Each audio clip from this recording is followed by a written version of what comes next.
as a fundamental principle, we live in, by choice, a democracy, and we want to keep that democracy. And one of the things that's absolutely essential to maintain a healthy democracy are institutions, the institutions that protect the guidelines and the rules and the laws and how people function within a democracy. We've seen democracies failing all over the world over the last decade. And often they fail because very popular kind of authoritarian leading leaders are elected, and then they use that populism, that popularity, to attack and undermine the institutions that could hold them accountable.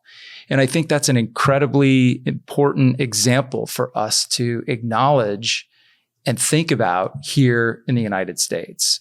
The institutions, certainly the ones that I've worked with, are not pitted against one side or another. Now, they're also not perfect. They don't always function perfectly. There's ways they could be more efficient. There are certainly ways that a new administration comes in and they want to change the policy direction. They want to push things in a different direction, rethink how we fund our institutions, how much money we spend. That's all totally fair game. That's like healthy, right? Yeah. And sometimes people make bad decisions and need for personal reasons, and they need to be removed from institutions or held accountable criminally. That happens because it's human beings that run these things.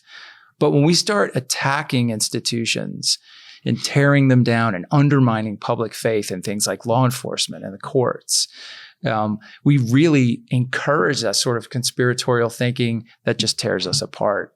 And it's all to the benefit of the politicians who seek to maintain a hold on power.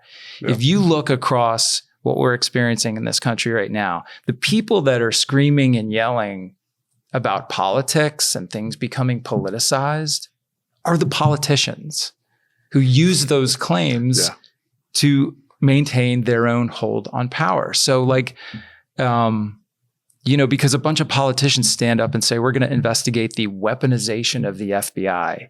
I mean, it's nonsense. It doesn't happen. And if you look at the cases that the FBI has engaged in over the last year, 10 years, 50 years, 100 years, you'll see that they are not guided by a political will. But the people who are put those hearings on and handpick witnesses to come in and deliver testimony that's going to create sound bites, they're doing it for a political reason.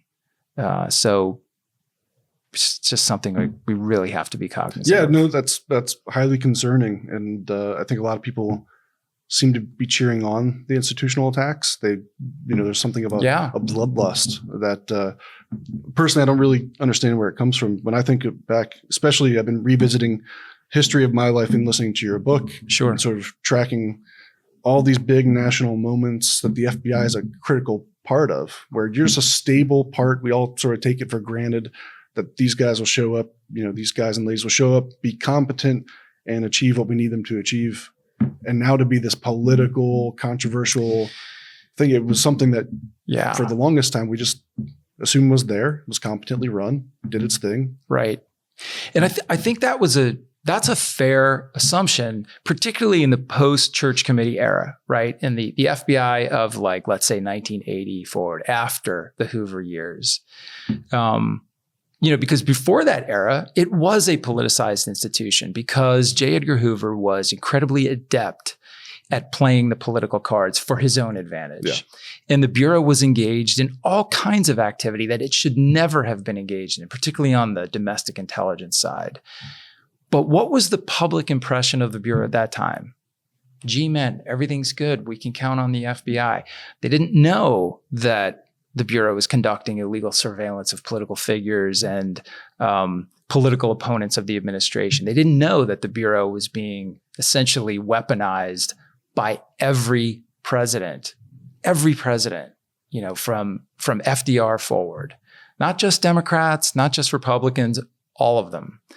And it wasn't until after we came out of that period and embraced leadership that acknowledged the importance of oversight and acting within the law that we became the Bureau that people understand today, that you can rely on to do the right thing, to tell the truth. We're going to make a mistake every now and then. Yes, human beings, right? Of course. We make mistakes. But it is an institution whose character and integrity you can rely on. That is still true today. It breaks my heart that so many people out there have kind of lost that faith. But I am confident that it will come back.